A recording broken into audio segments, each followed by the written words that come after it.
Hello बच्चों, चलिए प्रश्न को पढ़ते हैं। कोई भौतिक राशि P चार अप्रेक्षण योग्य राशि A, B, C तथा D से इस प्रकार संबंधित है कि P बराबर हमें क्या दिया हुआ है, A की घात 3 B की घात 2 बटा √C into D। A, B, C तथा D मापने में प्रतिशत त्रुटि क्रमशः A, B, C और D का हमें प्रतिशत त्रुटि दे रखा है। कितना दे रखा है? 1%, 3%, 4% और 2% है। राशि P में प्रतिशत त्रुटि कितनी है? यदि उपयुक्त संबंध का उपयोग करके P का परिकलित मान कितना आता है? 3.763 आता है। तो आप परिमाण का किस मान तक निकटतम करेंगे? तो एक तो हमें बताना है कि P में प्रतिशत त्रुटि कितनी है, और दूसरा हमें बताना है कि P का अगर परिकलित माप हमें दे रखा है तो परिमाण का किस मान तक निकटतम करना है। तो इस प्रश्न को समझने के लिए सबसे पहले प्रश्न की मुख्य अवधारणा को समझेंगे। सबसे पहले हम क्या देखेंगे? मुख्य अवधारणा। तो यहाँ पे हम लिखेंगे मुख्य अवधारणा। तो सबसे पहले हम देखते हैं कि अधिकतम भिन्नात्मक त्रुटि कैसे निकालेंगे। अधिकतम भिन्नात्मक त्रुटि, अधिकतम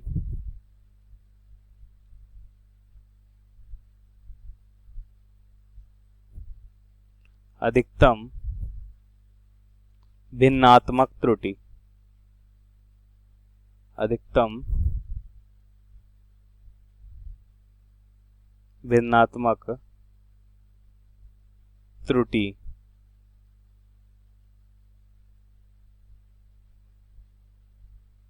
तो सबसे पहले हम क्या देखते हैं, हम यहाँ पे लिखेंगे कि अगर कोई भी भौतिक राशि है तो राशि का घात अगर उसका घात मान लेते हैं अगर n है तो भिन्नात्मक त्रुटि में वो क्या हो जाता है? n गुना हो जाता है। तो हम यहाँ पे लिखेंगे कि किसी भौतिक राशि, जब किसी भौतिक राशि का घात लिया जाता है या होता है, लिया जाता है, तो अधिकतम भिन्नात्मक त्रुटि क्या होगी? तो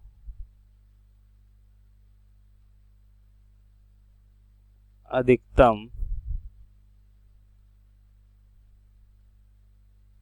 भिन्नात्मक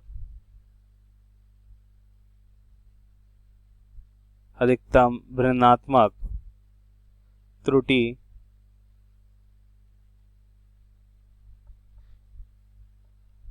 क्या होगी? उस भौतिक राशि की क्या हो जाती है? n गुनी हो जाती है। उस भौतिक राशि की भिन्नात्मक त्रुटि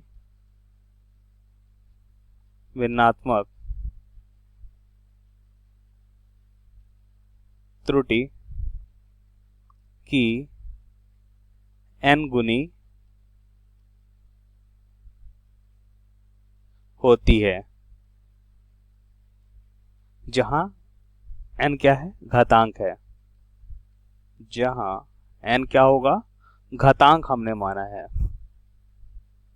जहां n घातांक है।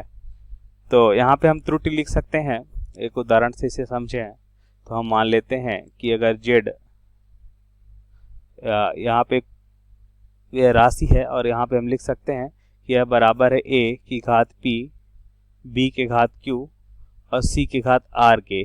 ठीक है, तो भिन्नात्मक त्रुटि कैसे लिखेंगे? डेल्टा z बटा z बराबर क्या हो जाएगा? इसके n गुनी अगर p है तो p गुनी p इंटू डेल्टा a बटा a, और ये हम लिखते हैं अवकलन नियम से। पहले तो अवकलन करेंगे, अवकलन के बाद हम ये लिख सकते हैं, जिससे यहाँ पे हम सीख रहे हैं q गुना हो जाएगा इसका डेल्टा b बटा b प्लस r गुना हो जाएगा डेल्टा c बटा c।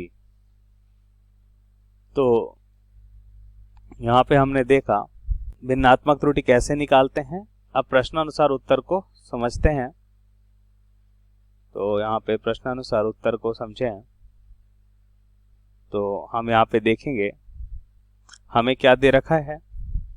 हमें दे रखा है p बराबर a की घात 3 b की घात 2 अंडर रूट c बटा d। तो सबसे पहले लिखेंगे p बराबर क्या दे रखा है, a की घात 3 b की घात 2, a की घात 3 b की घात 2 बटा अंडर रूट c। तो c को 1/2 और c की घात 1/2 हो जाएगा इंटू d। यही हमें दे रखा है। अंडर रूट c है, c को हम लिख सकते हैं 1/2, ठीक है, और d की घात 1 ही रहेगा। अब ऋणात्मक त्रुटि में लिखते हैं तो डेल्टा p बटा p बराबर क्या हो जाएगा 3, जैसा कि हमने मुख्य अवधारणा में देखा, डेल्टा a बटा a प्लस 2 डेल्टा b बटा b प्लस 1/2 डेल्टा c बटा c प्लस डेल्टा d बटा d। अब हमें प्रश्न में दे रखा है डेल्टा a बटा a हमें दे रखा है 1% है, क्योंकि प्रतिशत रूट हमें दे रखा है। प्रतिशत रूट हमें मालूम है क्या होता है, डेल्टा। अब a के लिए डेल्टा a बटा a, b के लिए डेल्टा b बटा b 3% और c के लिए डेल्टा c बटा c 4 और d के लिए डेल्टा d बटा d मतलब 2%। तो यहाँ पे हम लिख लेते हैं 1%, फिर 3, फिर 4 और फिर 2। तो ये 1%,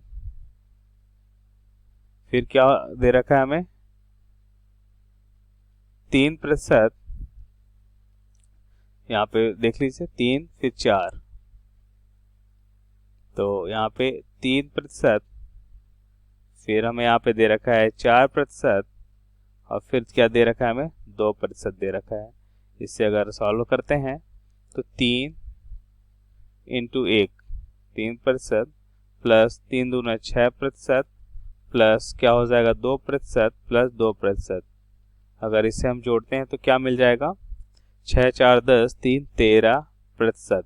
तो पहला प्रश्न हमसे पूछा गया था हमें क्या बताना है, p में प्रतिशत त्रुटि कितनी है। तो p में प्रतिशत त्रुटि कितनी है 13% है। इसे हम हाईलाइट कर लेते हैं। p में प्रतिशत त्रुटि कितनी है, डेल्टा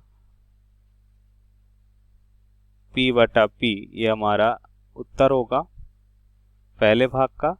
अब दूसरे भाग का यहाँ पे देखते हैं। हमसे ये पूछा जा रहा है कि p का परिकलित मान कितना है 3.763 है, तो आप परिमाण का किस मान तक निकटतम करेंगे। तो ध्यान से देखिए, हमें यहाँ पे दे रखा है कि जो प्रतिशत त्रुटि कितना आ रहा है 13%। इसका मतलब यहाँ पे हमें क्या दे रखा है, अगर हम क्या करते हैं डेल्टा p बराबर p गुणा 13% लिख सकते हैं। p का मान हमें क्या दे रखा है, एक बार फिर से देखिए 3.763 हमें दे रखा है। तो ध्यान से देखिए, यहाँ पे लिखे हैं डेल्टा p बराबर, तो क्या हो जाएगा 3.763 गुणा 3 होगा, ठीक है। तो यहाँ पे देखिए अगर आप गुणा करते हैं तो यहाँ पे सबसे छोटी, देखिए अगर इसका हम यहाँ पे देखते हैं सार्थक अंक कितना है 4 और इसका 1 2 3 4 नान, यहाँ पे हम कह सकते हैं 0 या अशून्य, सभी अशून्य संख्या सार्थक अंक होते हैं। यहाँ पे भी सभी अशून्य संख्या सार्थक अंक है, इसका मतलब इसमें सार्थक अंक 2 है। और गुणा में हमें पता है कि कौन सा सार्थक अंक लेंगे, हम सबसे कम वाला सार्थक अंक लेंगे, ठीक है। तो इसका मतलब ये सार्थक अंक है, हमारे सार्थक अंक हैं, तो सबसे कम वाला सार्थक अंक 2 है। इसका मतलब हमारा जो आंसर होगा वो हम 2 सार्थक अंक वाला लेंगे। तो p का मान जो होगा वो क्या होना चाहिए, p का मान हम लेंगे 2 सार्थक अंक के लिए 3.7, लेकिन यहाँ पे हमें क्या दे रखा है 6, तो इसको हम क्या करेंगे राउंड ऑफ करेंगे, तो यहाँ पे क्या हो जाएगा 8 हो जाएगा 3.8। तो ये भी इसका भी 2 सार्थक अंक तक हमने इसे मान निकाला और हमें जो उत्तर मिल रहा है वो क्या मिल रहा है 3.8 मान हमें यहाँ पे मिलेगा। कितना मिलेगा 3.8। इसे हम क्या कर लेते हैं, अपने आंसर को हाईलाइट कर लेते हैं, तो ये हमारा आंसर हो जाएगा। 2 सार्थक अंकों तक इसे हम मान को लिखेंगे। तो ये हमारे प्रश्न का सही उत्तर है। आशा करते हैं आपको समझ आया होगा। धन्यवाद।